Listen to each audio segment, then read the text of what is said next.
안녕하세요, 김호준입니다. 밀양시 세종병원 화재 대형 재난의 현장을 정치인들이 찾는 것은 당연합니다. 위로와 대책을 강구하는 것은 정치의 몫이죠. 그리고 발생 지역과 재난의 종류와 무관하게 모든 재난의 포괄적, 상징적, 도의적 최종 책임은 정부가 지는 것이 맞습니다. 자신들의 표버치기도 하기에 누구보다 빨리 현장을 찾았던 자유한국당 지도부가 가장 먼저 정부를 비판한 것도 그래서죠. 청와대와 내각 총사퇴를 요구하고 북한 현송을 뒤치다거리 하느라 국민 생명을 지키지 못했다고 목소리를 높이는 건 동의 여부를 떠나 그럴 수 있습니다. 그런데 그런 주장도 최소한 자격은 갖추고 해야 하는 거죠. 소방 인력 충원하자니까 공무원 증원이라며 반대한 건 바로 자신들이었죠. 게다가 경남 소방관의 인사, 예산, 지휘권, 그러니까 전권은 경남도지사에게 있습니다. 중앙정부는 지방직 소방행정의 권한이 없죠. 경남도의회 의석 90% 가까이 자유한국당 소속입니다. 경남도정은 자유한국당 책임인 겁니다. 그럼 자유한국당은 적어도 밀양 화재에 관해서는 중앙정부를 탓하기에 앞서 먼저 스스로를 자책해야 정상인 겁니다. 정상이라면 그래야 하는 거죠. 둘 중 하나입니다. 정상이 아니거나 정상이 아니거나. 김호준 생각이었습니다.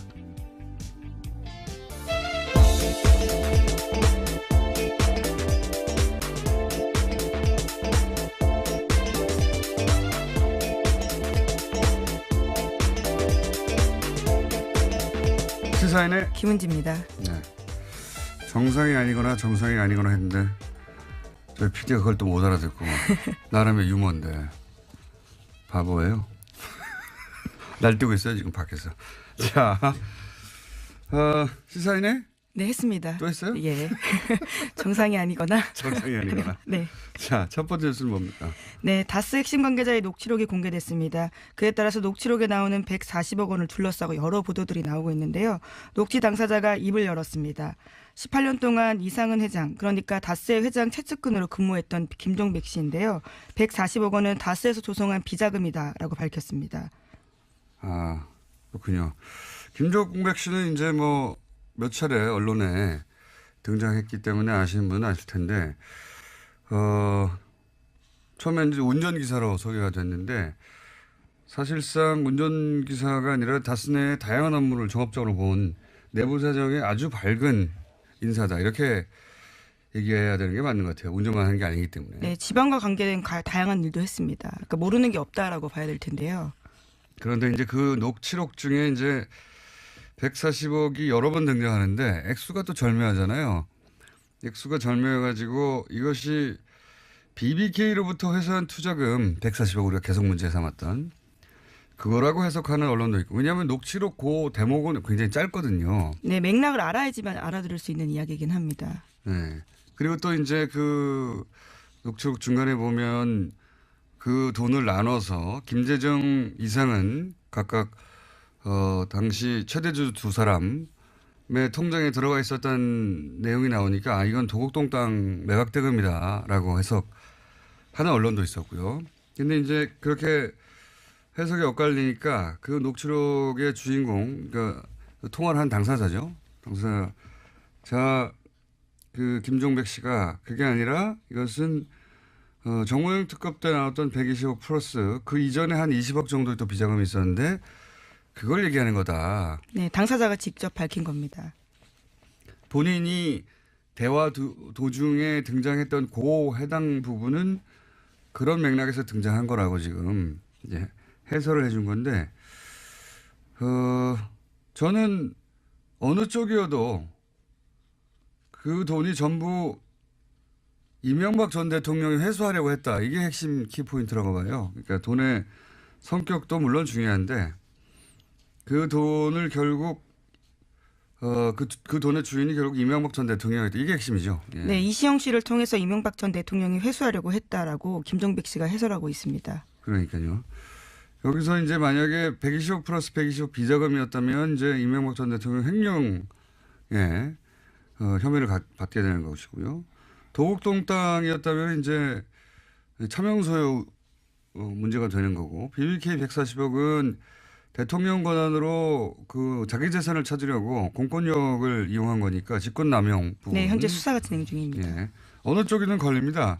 특히 도곡동 땅일 경우에는 뭐 어느 쪽이나 다 마찬가지지만 결국은 그 돈이 다스에 들어갔다가 BBK 들어갔다가 그걸로 주가 조작을 했기 때문에 이제는 이제 주가 조작의 혐의까지 어느 쪽으로든 다 걸린다. 어쨌든 그런데 김종백 씨는 이 녹취의 주인공 김종백 씨는 그 돈은 120억 플러스 120억 비자금을 의미하는 대화 속에 등장하는 거였다. 네, 120억 플러스 20억. 20억. 예. 자, 결국은 이 대목은 뭐 검찰이 밝히겠지만 어느 쪽이든 간에 이명박 전 대통령에게 치명적으로 작용할 건 동일합니다. 주인이 본인인 정황이 나왔으니까요. 그리고 이제 김종백 씨 본인도 이제 관련 인터뷰를 했더라고요. 네, 어제 MBC와 여러 가지 이야기들을 했는데요. 언론에 정확하지 않은 정보들이 나가기 때문에 그에 대해서 자신이 밝히겠다라는 입장도 이야기했고요. 뿐만 아니라 비자금이 제대로 밝혀졌으면 좋겠다라면서 여러 가지 이야기들을 했습니다. 이동영 씨가 그 다스의 한 18년간 이상은 회장의 기사이자 그리고 다스 내부에서도 여러 보직을 맡아서 사실상 내부자인데 이렇게 이제 양심 선언을 하게 된 이유 중에 하나는 이동영 씨 그러니까 이상은 회장의 아들 이동영 씨가 리베이트 관련한 불법 행위가 드러나자 그걸 뒤집어 쓰라고 요구하자 그건 못하겠다고 도저히 아무리 내가 오래 근무했어도 그렇게 해서 사실은 이런 녹취들이 만들어지게 된 거라고 하죠. 예, 앞으로의 근거를 위해서 만들어놨다라고 하는데요. 이제 어마어마한 이 사항들을 이제 내부 고발하게 된 거가 된 거죠. 그렇죠. 예. 자, 그렇습니다. 그 140억 관련 언론들이 하도 많이 등장해서 해설 한번 해드렸고요. 자, 다음 뉴스는요. 예, 지난 25일 밤 검찰 수사관들이 영포빌딩 지하 2층을 압수수색했습니다. 영포빌딩은 이명박 전 대통령이 1991년부터 소유하다가 2007년 자신의 재산을 기부해서 만든 청계재단에 넘긴 건물입니다. 서울중앙지검에서 압수수색했는데요. 현재 서울중앙지검은 140억 원을 돌려받는 과정에서 이명박 전 대통령이 직권남용이 있었는지를 수사하고 있는 팀입니다. 당시에는 빌딩 내 다스 사무실과 청계재단에서 근무하는 다스 직원 책상만 있었고요. 그래서 지하 2층 존재는 전혀 알지 못했다라고 합니다. 그렇군요. 거기서 중요한 건 이제 BH 청와대 블루하우스를 뜻하는 거죠. 그리고 다스라고 적힌 상자가 여러 개 나왔고. 네, 40상자 분량이나 나왔다라고 합니다. 그리고 거기에 이제 문서의 내용은 모르겠지만 BBK 관련 보고라든지 뭐 LK 뱅크 관련 문서 같은 게 나왔다는 거잖아요. 네, PJ 진술조서라는 것도 있다고 하는데 PJ는 김백준 전 씨겠죠. LK뱅크는 하도 이름이 많이 등장해서 이름 다 알 필요 없다고 말씀드렸는데 LK뱅크는 소위 BBK의 이제 지주회사 격이고요. 이 문서들을 다 복원하고 있었다면 아마도 애초에 재판이 계속 진행됐으니까 재판 때문에 복원했던 것 같고 그리고 이 관련 문제가 이후에도 불거지면 방어하기 위해서 자기들 논리상 필요한 자료들이 있어야 하니까 그래서 남겨둔 게 아닐까. 그런 다음에 청와대에 들어간 이후에 돈을 돌려받고 다 소각해버렸어야 하는 건데 방심했던 것 같아요. 제가 보기엔. 전혀 이곳을 누가 알 거라고 생각을 못했던 것으로 보이는데요. 거기서 뭐가 나올까요? 물론 MBC와의 통화에서 이명박 전 대통령 측근은 BBK는 기본적으로 그 당시 예전에 있었던 일을 정리하는 거지 그 이상 아니다라고 부인하고 있습니다. 물론 뭐 일관되게 그렇게 얘기했죠. 근데 문서가 왕창 나왔으니까요. 이게 어디를 갈지 모릅니다 이제. 그리고 그게 이명박 전 대통령의 사설 창고에서 나왔다는 점이 굉장히 또 중요하죠. 나는 모른다고 할 수 없게 된 장소 자체가. 자, 다음 뉴스는요. 지난주에 잠깐 언급한 적이 있는데요. 검찰이 이명박 전 대통령을 피의자 신분으로 전환했다라고 합니다. BBK 주가 조작 피해자들이 이명박 전 대통령을 직권남용으로 고발한 지 106일 만이다라고 합니다. 피의자 신분이 됐군요. 지난 금요일 날 잠깐 제가 얘기했는데. 예, 아침에 속보로 떴었는데 제가 속보를 체크를 못해서 가지고 죄송합니다. 예. 죄송할 것 같죠. 자, 예. 6시 이후에 나온 뉴스라서. 제가 얘기했는데. 예. 자, 다음 뉴스는요. 네, 이명박 전 대통령의 친형 이상득 전 의원이 지난 26일에 검찰에 출석했습니다. 국정원으로부터 불법 자금 1억 원을 받은 혐의인데요. 하지만 건강상의 이유로 4시간 만에 돌아갔습니다. 아침에 휠체어 타고 나왔는데 4시간 만에 돌아간 겁니다. 이분뿐만 아니라 이상은 회장, 현 다스 회장도 아프실 예정인 것으로 저는 알고 있습니다. 네. 그리고 다스 자체도 아프실 예정인 것으로 저는 알고 있고요. 다스가 어떻게 아픕니까? 다스도 아프실 예정인 것으로 고위부도 뭐 이런 얘기도 나오고 있고. 예. 비자금 옮기는 거 아니냐 뭐 이런 얘기도 나오고 있고. 예. 다스 회장님도 다 아프실 예정이고. 예. 이상득 전 의원, 이명박 전 대통령 형님도 이미 아프신 상태였죠. 네, 혐의를 부인하면서 건강 때문에 조사받을 수 없다라면서 철수했습니다. 예. 앞으로 계속 아프실 예정일 거예요, 관계자들이. 자, 다음 뉴스는요. 네, 군 사이버 사령부가 온라인 블랙리스트를 만들었다. 그리고 관리했다라고 오늘 아침 한겨레 신문이 보도했습니다. 네, 정확히는 한겨레 21 보도인데 한겨레 신문에 나온 겁니다. 레드펜이라는 작전면을 썼다고 하는데요. 이명박 정부의 비판적인 인터넷 사용자 등의 대상이었다라고 합니다. 이거는 제가 전문 분야입니다. 이게 무슨 의미냐면 사이버사 혹은 뭐 국정원 이런 곳에 정부를 비판하는 아이디 블랙리스트가 있다. 이게 무슨 의미냐면 이렇게 활동합니다. 저는 오랫동안 봐왔던 행태인데 이제 온라인에서 정부를 비판하는 사람들이 있잖아요. 한두 명도 아니고 뭐 몇만 명이죠. 그 중에서 이제 열심히 하는 사람들이 한 10,000명 정도 있다고 칩시다. 뭐 개인들 중에. 어떤 사람들은 뭐 포털 게시판에서 적극적으로 활동할 수도 있고 어떤 사람들은 뭐 자신이 잘 가는 커뮤니티 게시판에서 활동할 수도 있고요. 뭐 SNS나 페이스북 같은 데서 자기 의사를 밝힐 수도 있고요. 그런 개인들을 뭐 몇만 명 단위로 이제 아이디를 수집하는 거예요. 그리고 나서 그 사람들이 예를 들어서 포털의 게시판에 글을 써요. 그러면 그 사람이 글 쓴 것을 향해서 득달까지 달려갑니다. 댓글을 달아요. 다시 방어하는 내용들을 쓴다라는 그렇죠. 거죠. 그 사람을 따라다니는 거예요. 그 개인을. 자기가 잘 가는 커뮤니티 글을 써요. 그럼 득달같이 달려가서 댓글을 쓰거나 비판을 해요. 그러니까 그 사람은 개인이잖아. 저쪽은 부대고. 그죠? 저쪽은 조직이고 이쪽은 개인인데 그 개인이 그걸 대응하느라 신경을 쓰고 에너지를 쓰고 하다 보면은 괴롭잖아요. 그렇게 의욕을 혹은 활동을 위축시키는 겁니다. 그래서 이 활동이 여러 가지가 있어요. 제가 지켜본 바로는 그렇게 그 사람들 따라다니는 경우 또는 그 사람이 글만 쓰면 공격을 해서 그 파급력을 떨어뜨리는 거죠. 중화시키는 거죠. 네, 해당 기사에도 그런 내용이 있습니다. 20명 내외 검색팀에서 하루 24시간 작업을 수행하면서 관리했다라고요. 이건 사이버 사령부에서고 그 조직은 국정원 조직보다 작거든요. 국정원도 이 일을 해온 것으로 저는 알고 있어요. 그리고 그렇게 주요 인물들은 그 사람들이 글을 쓰든 쓰지 않든 지속적으로 주기적으로 그 사람에 대한 비판 글을 올려서 평판을 떨어뜨리는 겁니다. 여러 가지 활동을 하는 거예요. 그런 활동을 지속적으로 합니다. 지속적으로. 그래서 개인의 경우에는 그 스트레스를 받아서 쓰다가 말아버리는 거예요. 이게 내가 무슨 영광을 보겠다고 이런 일을 하느냐. 아니면은 그 사람 그 개인 부대죠. 부대하고 싸우느라고 힘을 다 빼버리는 거예요. 주고받고. 뭐 그런 행위를 해가지고 전체적으로 그런 사람 쓰는 사람들을 평판을 떨어뜨리고 위축시키고 파급력을 떨어뜨리는 일들을 해왔죠. 네. 자, 오늘은 저희가 긴급 인터뷰를 준비해서 마지막 뉴스 짧게 하나 정리하고 넘어가죠. 네, 안철수 국민의당 대표가 어제 이상돈 전당대회 의장에게도 당원권 정지 징계 처분을 내렸습니다. 이에 따라 바른정당 통합 의결 전당대회 진행 방식에 시선이 쏠리게 되는데요. 안 대표는 이 의장을 포함해서 현역 의원 16명 등 총 179명에게 징계를 내렸습니다. 이 징계의 목적은 말이죠. 처음 이 징계를 하겠다고 나왔을 때부터 뜬금없는 거였거든요. 왜냐하면은 이분들은 다 다른 당 만들어서 나간다는 거잖아요. 이분들을 당원권 정지를 시키는 게 무슨 의미가 있습니까? 그렇죠? 이 징계의 유일한 목적은 이상돈 의원의 사회권을 뺏는 거였어요. 전당대회에서. 예.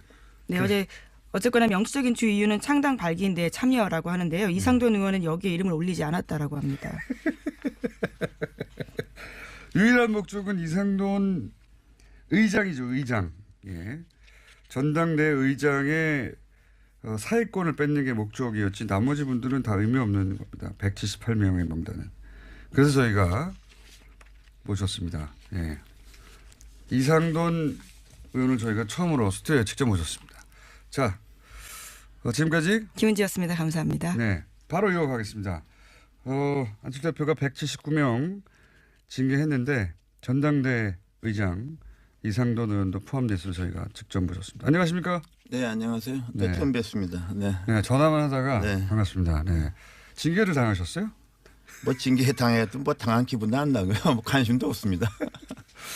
제가 방금 179명 징계는 결국 그 타겟이 전당대 의장인 의원님이라고 제가 해석을 했는데 어떻게 보십니까? 뭐 그런 면도 있지만요. 처음부터 당교를 바꿔서 그야말로 새벽 6시부터 뭐 23, 전국 23곳에서 투표를 하고 밤 9시에 뭐 인터넷 뭐 화면 중계를 해가면서 전당대회 한다는 아주 그냥 초현실적인 전당대회를 한 것은 다 어떻게 보면 그 전당대회 의장이 저이기 때문에 시작한 측면이 많다고 봅니다. 그렇죠. 네. 전당대 의장으로서 이제 사회권을 가지고 계신 분인데 이 통합에 대해서 부정적이라서 혹시 전당대회를 본인들이 원하는 통합파가 원하는 뜻대로 안 될까봐 어떻게든 사회권을 뺏고 싶은데 그러면 명분이 있어야 하는데 예, 이 명분으로 이걸 사용한 게 아닌가 뭐 이렇게 해석되는데 그 외에도 사회권을 제약하기 위해서 조치를 많이 했죠. 그렇죠. 사실은요. 제가 보기에는 이번에 바뀐 당교에 따라서 전당대회를 진행을 할 수가 없는 것은 저는 솔직히 이건 내가 할 수 있는 게 아니다 이렇게 생각을 했습니다. 그리고 또 하나는 이제 이번에 신당을 추진하는 쪽에서 특히 실무진 쪽에서도 이제 어떤 몇몇 의원은 이거 흥분해 가지고서 우리가 전당대회에서 저지해야 된다는 저지파가 있었어요. 저지파. 또 한쪽에서는 아우 저거 이제 우린 저기랑 이제 안 된다. 끝났다. 창당파가 있었는데 저는 오히려 이 저지라는 것이 우리가 제가 의장이냐 안 되는 걸 상대방이 뻔히 알기 때문에 온갖 술수를 할 것이다. 그렇게 되면은 그야말로 초현실적인 전당대회가 될 것이다. 그래서 저는 창당을 빨리 준비해야 된다. 저지한다 믿고 있으면은 이제 시간에 쫓긴다. 이렇게 그런. 박 전 대표는 처음에는 저지할 수 있다고 생각하셨던 것 같아요, 그죠? 그런데 박 전 대표는 뭐 이 정치를 꿰뚫어 본 분 아닙니까? 근데 다만 처음부터는 저지를 한다고 이렇게 해놔야만 저쪽에서 이제 온갖 무리수를 온갖 그 뭐 이상한 일을 벌이지 않겠습니까? 새벽 6시에 시작하죠. 네, 그러니까 처음 들어봤는데 새벽 6시. 근데 할 필요가 없어진 거죠 이제 완전히. 새벽 6시. 네. 새벽 6시에 이 전당대회 누가 참석할지 모르겠네. 새벽 6시에 시작하고. 네, 근데 그 부분에 대해서는 그렇게 우리가 웃기만 할 수 있는 것은 아닙니다. 이게 아무리 정당의 자율성을 존중한다 그러지만은 당원 당규로 어떤 정하는데 한계가 있지 않습니까? 정당법이라는 게 있습니다. 그 법의 일반 원칙이 있고 그래서 이제 이번에 가처분 신청된 것도 그런 부분이죠. 그래서 과연 법원이 뭐 이런 것까지 정당의 자율권을 인정해 줄 것인가? 뭐 이건 도저히 눈 뜨고 볼 수 없다 그래서 어떤 판결을 할지 다만 이제 어차피 이제 이 탈당 어차피 이제 창당에 나가는 거니까 그 돼 있지만은 법원으로서는 이번에 한번 정당의 자율성에 대해서 유권적인 판단을 할 필요가 있다고 봅니다.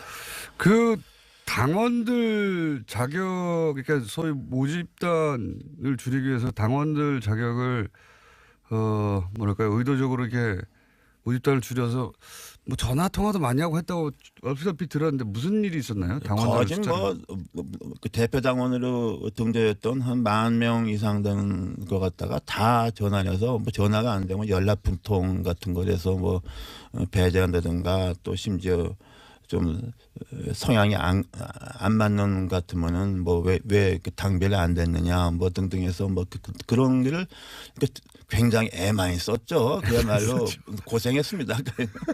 그래서 한 10,000명이 한 5,000명 이하로 줄었다면서요. 네, 그렇다고 그래요. 네. 그렇다고 해도 이제 과연 3,000명 정도가 이렇게 나올 것인가 하는 것도 그렇고 실제 어저께 당무회의도 철저하게 비공개로 해서 솔직히 뭐 몇 명이 많이도 몰라요. 사회권 이제 의장직을 수행하지 못하게 되시는데 근데 의장직을 수행하셨다 하더라도 그 보통 사회권이라는 게 이제 처음에 시작을 선언하고 종결을 선언해야 되는데 시작과 종결을 선언하지 않아도 되는 걸로 바꿔놨다면서요. 근데 뭐 저도 그 상세한 건 다 보지도 않았어요. 뭐 어차피 그거 되지 않을 거니까 그 완전히 그 사회 보면 그 바보 되는 거 아닙니까? 솔직한 얘기로 23명에 뭐 화면 보고서 이게 뭐 나 그런 게 해본 적도 없고 전국 23곳에 이제 네, 뭐그 중계하는 화면 보고 것으로. 물어보고 내가 그 짓을 어떻게 합니까? 그러니까 그리고 나는 이게 전당대회까지 창당이 이렇게 진행될 거라고 생각을 했지만 그 내 성격 같아서는 처음부터 이제 이건 난 이거 못한다고 당규를 바꿨을 때 이제 그렇게 발표하는 것도 방법이었지만은 막 이런 그 전략적 고려 때문에 제가 계속 침묵을 했던 거죠. 지금 의장단 중에는 의장이신 의원님도 그 당원권이 정지됐고 부의장인 유영애 의원도 징계받았고 이제 남은 게 부의장이 이영호 의원인데 네, 네. 이분은 소위 중재파죠. 네, 그러나 뭐 지금 중재파라고 이제 분류되는 의원들도 뭐 똑같이 행동하기는 좀 어려울 것 같습니다. 그 중에서 제가 보기에는 뭐 다수는 그 우리 민주평화당으로 아마 합류할 것을 보고 있습니다. 네. 민주평화당이 처음에 창당할 때 뭐 14명이다, 15명이다 그 지역구 의원은요. 이런 얘기가 있는데 그 중에 이제 비례대표의원 3분이 이쪽 합류를 선언했는데 출당을 안 해주는 문제 가지고 계속 얘기. 네, 그렇죠. 그 문제는 어차피 좀 창당하고 나서 꽤 오래 갈 겁니다. 그 문제가 갈 것이고 제가 보기에는 현재 어저께 이름 올린 지역구원이 14명이고 예. 그 중에 아마 불원간 지역구원 제가 보기에 한 최소한도 3명 정도는 추가할 것 같습니다. 14명에 3, 4명 정도. 3, 4명, 17, 18명. 네, 17, 18명 정도로 아마 2월 6일 날 네. 창당을 하지 않을까 보고요. 네, 그리고 이제 선거에 임박하게 되면은 또 무슨 그리고 또 하나 그 의원 지역구원을 뺀 전원이 그 지역구원을 빼면 별로 많지 않습니다. 그 통합당을 가느냐 하면 또 그렇지 않고 개종에는 거기서 이탈을 해서 무소속으로 잠시 남겠다는 지역구원이 있기 때문에 진짜로 순수하게 이렇게 안철수 대표와 같이 할 지역구원은 뭐 5손가락도 안 된다고 봅니다. 네. 5명 정도 5명도 안 된다고 봅니다. 지역구원에서는. 네. 지역구원에서는 너무 적네요. 그거는. 뭐 그러니까 오산을 했던 것이죠. 처음에는 뭐 처음부터 그런 얘기 했어요. 이렇게 하게 되면은 뭐 박지원, 정동영, 천정배 의원들은 하고 몇 명은 뭐 탈당하지 않겠냐. 30명 정도 나가겠지. 뭐 예. 그렇게 말하고 다녔어요. 뭐 내가 그 사석에서 들은 얘기하면 나가 자빠질 거예요. 그럼 하나만 해서 조금만 자빠지게 해주세요. 아니 뭐 천천히 다음 질문하세요.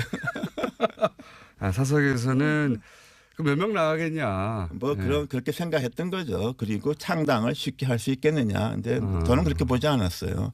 왜냐 그러면은 우리 그 호남 의원들이 뭐 4선 의원 그러는데 4번에 당선될 때마다 당적에 다 다른 의원들이 몇 명씩 있어요. 그래서 이건 뭐 별로 아무것도 아닌 그러니까 중요한 게 뭐냐면 우리가 호남 정치의 본질을 알아야 됩니다. 저 전혀 몰라요. 안철수 대표 전혀 모르고. 전혀 몰라 아무것도 몰라요 정치에 대해서. 호남을 모를 뿐더러 정치도 모릅니다. 정치도 모른다고 생각하시는. 네, 그렇습니다. 네. 그래요.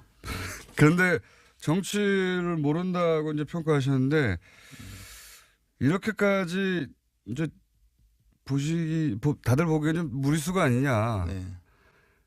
물론 반대하는 분들은 무리수라고 뭐 생각하시는 분들이 많을 거고 반대하는 분들이 아니더라도 야 이거 굉장히 무리한 부분이 있다라고 생각할 텐데 왜 이렇게까지 무리를 하는 걸까요? 글쎄요, 저도 대충 들은 얘기인데 대통령 된다는 그렇게 믿음을 준 사람이 몇 명 있었던 것 같습니다. 이렇게 해야지. 말하자면 보수표를 얻어야 된다. 왜냐하면 지난번 대선에서 중간에 그 모두가 바뀌었잖아요. 그것도 그 당시 대충 컨설턴트인지 뭔지 아는 사람들이 그런 아이디어를 줬다 그래요. 근데 중도 보수 쪽을 잡아야 된다. 그런데 그것도 맞는 말인데 한번 생각해 보세요. 그 변호사한테 가서 자기 법률 문제 고민하면은 그 변호사가 이게 당신이 가망 없으니까 돌아가라고 합니까? 나한테 돈 많이 주면 이게 해준다 그래요. 컨설턴트는 다 그런 거 하는 사람인데 그 말 믿고 따라다니는 사람이 문제가 있는 거죠.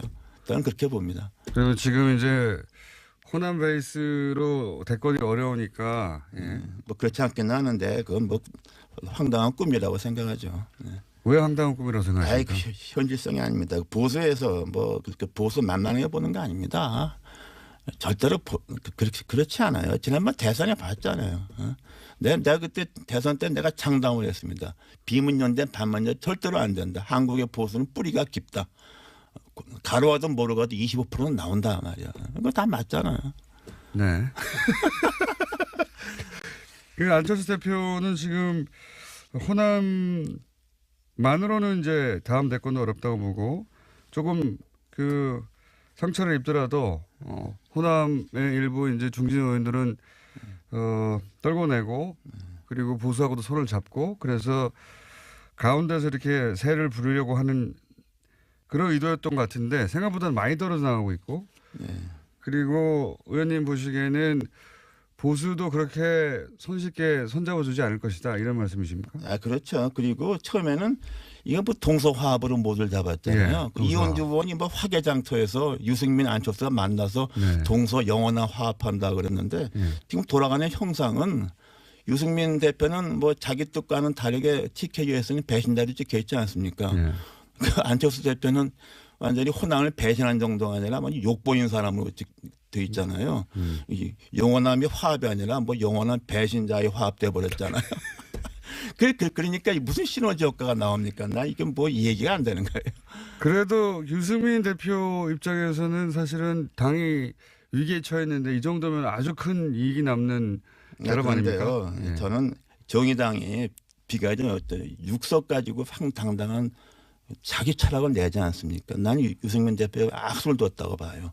그리고 그쪽에서는 안철수 대표가 취약하니까 또 따라오는 의원도 비례 의원밖에 없으니까 자기들이 당을 장악한다고 보는데 그 오산입니다. 이번에 봤잖아요. 당무회의가 뭐고 의원은 없고 이른바 무슨 비의원 무슨 위원장 등등등해서 안철수 열성파들이 있지 않습니까? 막무가내. 거기 다 가잖아요. 난 유승민 대표나 하태경 의원이나 그거 감당하기가 만만치 않다고 봐요. 저는. 그 안철수 대표를 지지하는 지역구 원외위원장이나 원외위원장, 당무위원회 다수 등등 지역위원장, 그건 이제 합리적인 대화 논리가 안 통하는. 그럼 그분들이 다 이렇게 통합당에 가면은 이제 조금 있으면 유승민 대표도 쫓겨납니까? 유승민 하태경 한번 당해봐야죠. 나는 거기서 오산한 걸로 봐요. 나는. 굉장히 기뻐하시는 것 같습니다. 나는 기뻐하기보다 나는 유승민 대표에 대해서 안타까운 심정을 갖고 있고 저는 그러나 또 이혜우 의원 통해서 몇 번 워닝을 줬는데 자기가 그대로 갔으니까 그 비례대표 출당 문제는 어떻게 될까요? 지금 의원님은 출당을 요구하는데 안철수 대표는 절대 안 된다고 하고 있지 않습니까? 네. 그래서 그건 저 혼자 문제만이 아니고 최소한도 박주현, 장정석 의원 외에 그 외에 한두 명 더 가능성이 있습니다. 그래요? 대충 짐작하시는 분이 있을 거예요. 네. 그중에 한 분은 상당히 상징적 의미가 크죠.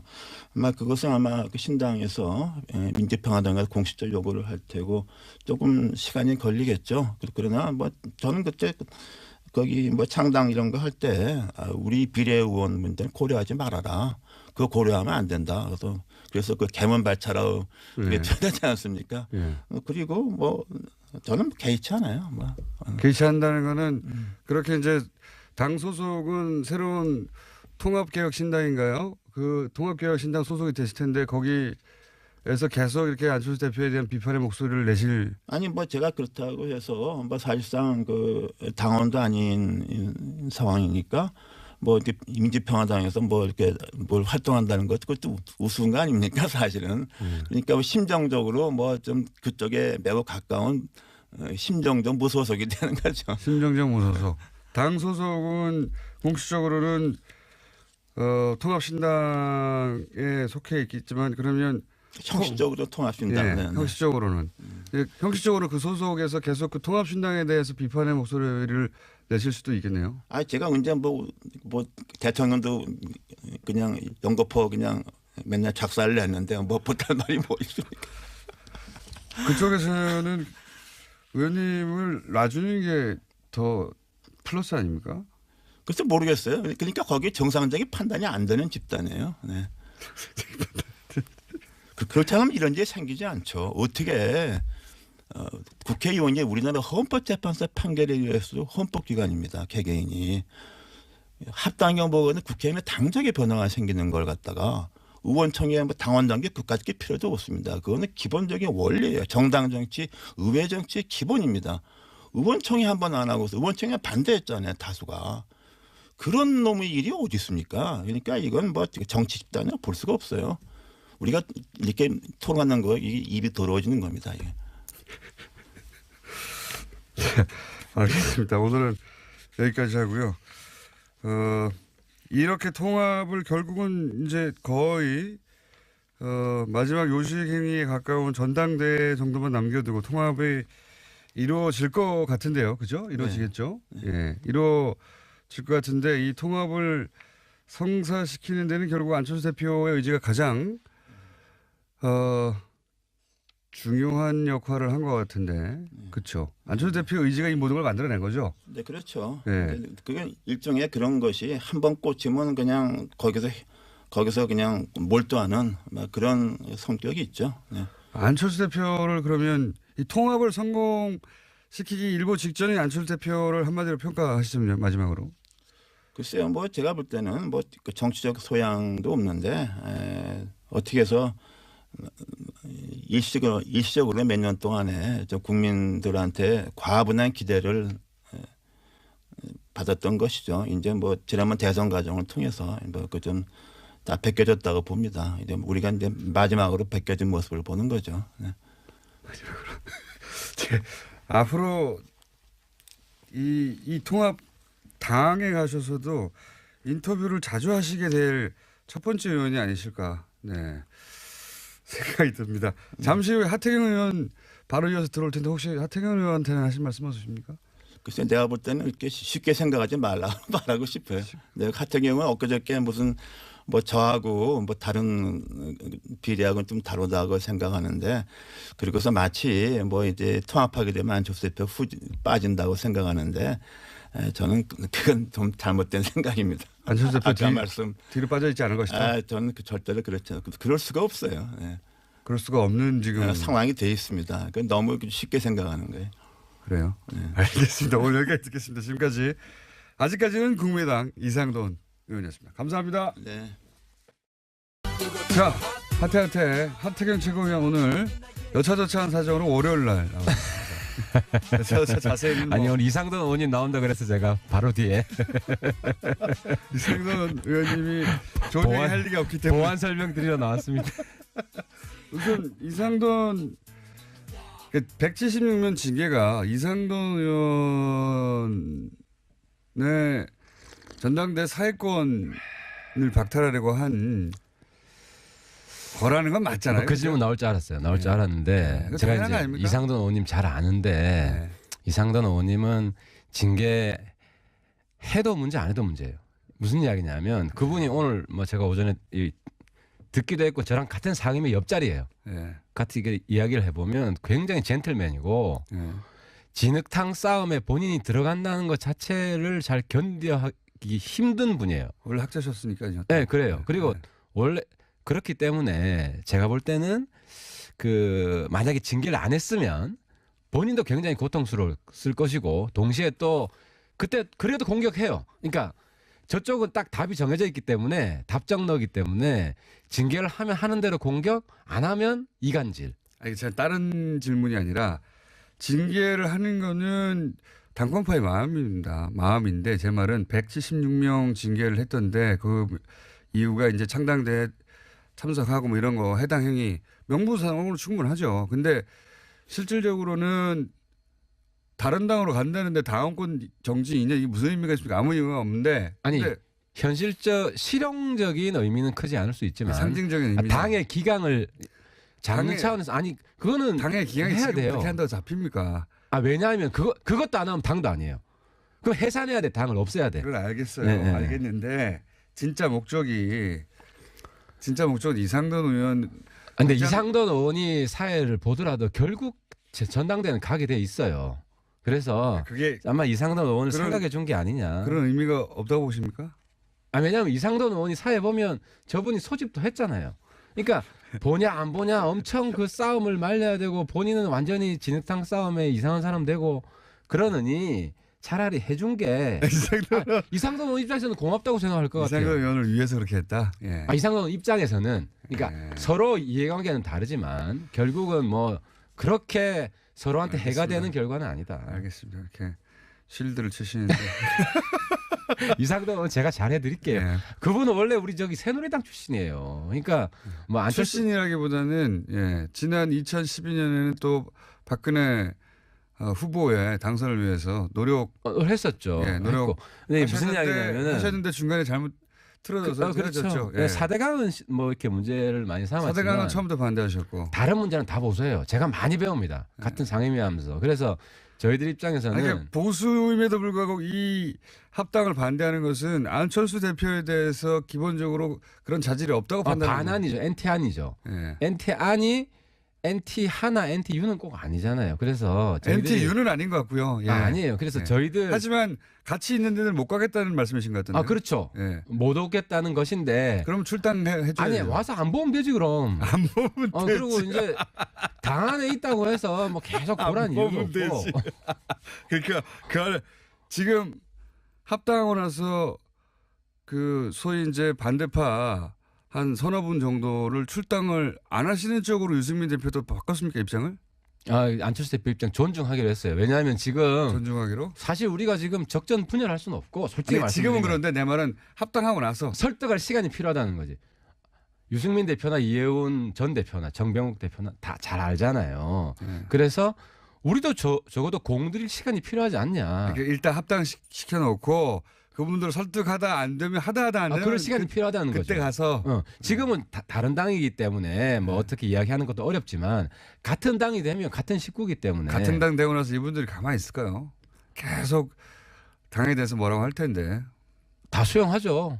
다스. 그 유상돈 의원이 문제 제기하는 거 왜 수용 못합니까? 아니 그러니까 그런 문제가 생길 것 같으니까 거기서 다 정리하라고 오라고 했는데 안철수 대표 그 싫다고 하니까 안철수 대표 싫은 이유는 또 당연하죠. 본인이 이제 사람들이 너무 많이 떨어져 나가면 저쪽이 너무 많아지니까 마이너스 아니, 통합이라는 이상돈 의원의 불만은 두 가지인데요. 안철수에 대한 개인적인 실망 이게 하나 있고 또 하나는 지금 적폐청산 기조에 적극적으로 협력해야 된다. 이게 하나 있어요. 네. 그러니까 안철수에 대한 개인적인 실망은 말 그대로 개인적인 실망입니다. 그죠? 그리고 안철수 그 향후 지도부 지방선거 끝나고 네. 이후에까지 지도부 할 가능성은 별로 없어요. 그 과도기에는 어떨지 모르겠지만 본인이 후보로 뛰거나 뭐 선대위원장을 하거나 하겠죠. 그다음에 적폐청산 우리 반대 안 합니다. 낡은 보수 청산해야 되고 문재인 정권이 적폐청산 중단해도 우리는 낡은 보수 청산 끝까지 갑니다. 그게 한국당 해산이고. 한국당 해산이요. 예, 그래서 그 부분은 이상돈 의원하고 일치합니다 목표가. 알겠습니다. 그렇게 말씀하셔도 소용은 없을 것 같긴 한데요. 중요한 것은 당장은 합당하고 나서 이 반대파들 서너 분을 세 분인지 네 분일지 모르겠지만 당장은 출당하지 않을 것이다. 않을 것 같다. 안 씁니다. 예, 네, 우리가 못한다. 공들일 시간이 우리한테 필요합니다라는 말 다시 한번 반복합니다. 그래서 어떻게든 설득해서 같이 가도록 해본다. 네, 그렇습니다. 예. 쉽지는 않을 거라고 저는 전망하고요.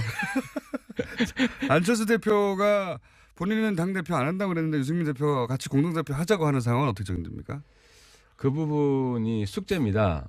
숙제인데 안철수 대표는 왜 공동대표 유승민 대표는 공동대표를 하자는 이유는 알겠어요. 예. 이 통합된 이 당의 결국은 그 힘은 두 직전 대선 후보 인지도와 또 그 이미지에 달려 있는데 한 분이 빠지면 어떻게 되느냐. 최대 효과를 내자면 같이 가자. 이 제안을 알겠는데 안철수 대표는 어떤 이유인지는 저로서는 짐작은 가나. 아, 왜 대표 안 하겠다? 예. 안철수 대표는 지금 공동대표 안 하겠다는 거잖아요. 아, 왜냐하면 이미 백의종군 선언했잖아요. 아니 뭐 선언했다가 뒤집은 게 한두 번입니까? 제 말은 아니, 못 이긴 척 하면 우리 되는데. 바른정당은 뒤집길 원해요. 예. 우리가 많이 이야기를 했는데 근데 이게 어떻게 돼가나요? 그러니까 이제 국민의당 내부 사정인데 지금 국민의당에는 그까지 생각할 겨를이 없다. 전당대회를 성공적으로 치러야 되기 제가 보기에는 때문에. 말이죠. 지방선거 때 이 새로운 당이 예를 들어서 지자체장 뭐 광역단체장 정도를 지금 당선시킬 수는 없지 않습니까? 현실적으로 그죠? 아니 안철수 대표는 둘 중에 하나잖아요. 선수로 뛸 거냐 감독이냐. 예. 지방선거에 예. 둘 중에 하나로는 뛸 거예요.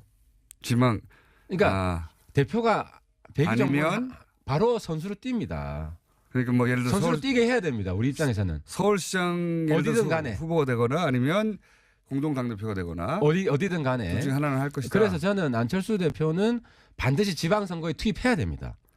그래서 그러면 당 대표보다는 그 지자체장으로 나가는 게 낫다고 보십니까? 당연하죠. 근데 유승민 선거에 대표는 뛰어야죠. 같이 대표하자면서요. 아 그러니까 과도적으로 일단 처음 출발할 때 얼굴이고 안철수 대표는 바로 저는 그 선거 예비 후보 등록일이 3월 초입니다. 그래서 어디로 뛰어야 됩니까, 안철수 대표는? 그건 상의를 해봐야죠. 그건 우리도 전략이 있어야 되기 때문에 그건 네. 내부에서 우리 합당이 되면 전체 전략을 공유를 해야 되고. 지방선거에서 한국당하고 예를 들어서 특정 지역에서 단일 후보 연대 이런 거 가능합니까? 없습니다. 하지만 박지원 당하고는 합니다. 할 수 있습니다. 그러니까 이 부분이 중요한데. 박지원 당이라고 굳이 꼭 항상 그러니까 박지원 이제 당. 호남 그 친박개혁당 네. 하고는 할 수 있습니다. 이름도 정해졌는데 말씀해 주시죠. 왜냐하면 네. 민평당이죠. 네. 민평당은 할 수 있습니다. 왜냐하면 원래 선거연대 하자고 했고요. 네. 그분들하고 하자고 했고 이제 거기서는 안 할 것 같아요. 저는 꼭 그렇지는 않을 거라고 봅니다. 그래요? 예, 또 우리 그 최고의 책사기 때문에 민주당이 해주겠습니까? 민주당이 전남지사 후보 하나 내주겠습니까? 박지원 전남지사 하라고. 저는 민평당의 상대적인 강세 지역은 호남인데 딴 데는 후보 내기가 쉽지 않잖아요. 호남인데 호남에서는 민주당이 지금 압도적으로 1등합니다. 그런데 무슨 후보를 양보하겠습니까? 그러면 결국 우리한테 손을 뻗게 돼 있습니다. 그래서 좀 아름다운 이별을 하시라. 그리고 아름다운 이별 다 끝장났어요. 아니 이제. 이게 지금 계속 지금 문제가 절이 싫으면 중이 떠나라. 네. 근데 떠나야 될 중이 누구냐 이거였잖아요. 네. 근데 박지원 대표 쪽이라는 게 확실해졌기 때문에 네. 이제는 그렇게 하고 그러면 우리랑- 출당시켜 주죠. 우리랑 선거 그러니까 자꾸 비례를 볼모로 해서 하는 것은 비례를 볼모라는 건 지금 안철수 대표 쪽이죠. 그러니까 비례가 안 나 그분들은 사실 뭐 출당 드릴 수 있죠. 지역구 분들은. 근데 지역구 지금 말고 비례대표 아름다운 이별 그러니까 이제 하자면서 비례는 조금 시간을 주시라는 거고. 아름다운 이별 하자면서 이쪽만 원하는 건 다 가져가잖아요. 아니 그럼 선거 연대 끝나고 지방선거 끝나면 또 빅뱅이에요. 그렇죠. 그때가 제일 큰 또 빅뱅이기 때문에 예. 민평당 분들 중에 저는 민평당 분들도 두 판은 아닙니다. 민주당에서 허용해 주는 사람과 불허하는 사람. 네, 뭐 어쨌든 민주당 쪽하고도 열심히 갈라치기 하시고요. 그러니까 그건 그렇게 될 수밖에 없어요. 그러니까 이제 우리 공장장님께서는 자꾸 네. 이제 안 공격, 안은 지방선거 나가면 이제 정리됩니다. 정리가 된다는 거는 지방선거에서 떨어지고 나면 아니 떨어지는 게 아니라 유승민 파이 되는 겁니까? 아니 그리고 다시 크죠. 다시 안 대표는 이번에 바른정당 지지층한테는 굉장히 인기를 많이 얻었어요. 그러니까 바닥을 쳤고. 하태경 의원입니다.